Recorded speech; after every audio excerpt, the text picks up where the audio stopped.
kinakain ko po si Winter. Hindi ako pwede mag-ingay. Kuha nung anak ko natutulog. Tulog pa si Dayan. Ayan, pinakain ko na si Winter. Maaga ako nagising, 5:30. Kasi po ay nagpupuno ako ng tubig. Mamaya wala ng prime water. Ayan, nakasupply. Pupuno ako ng tubig doon sa aming CR. Wow. Yan. Yung apat na po sa ano dito.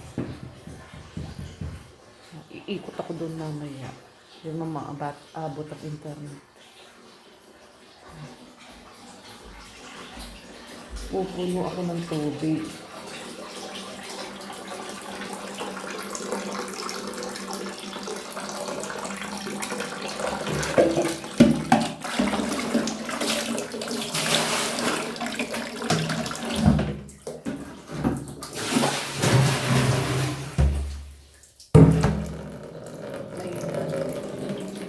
Mahina lang ako ng tubig.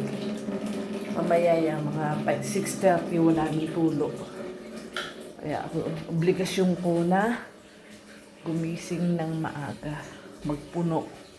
Kasi sa gabi hindi ko kaya mag-abang ng alauna eh.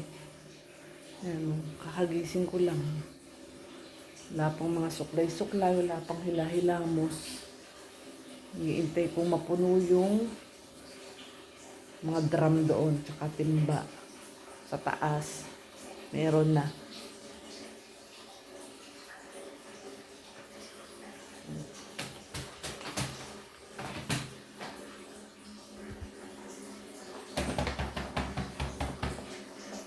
Cat food. Liter sun. Yan po.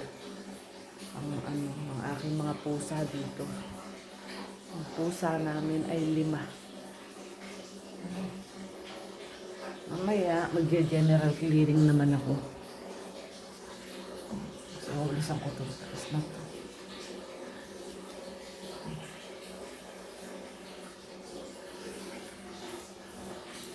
Kailangan ko magpapawis.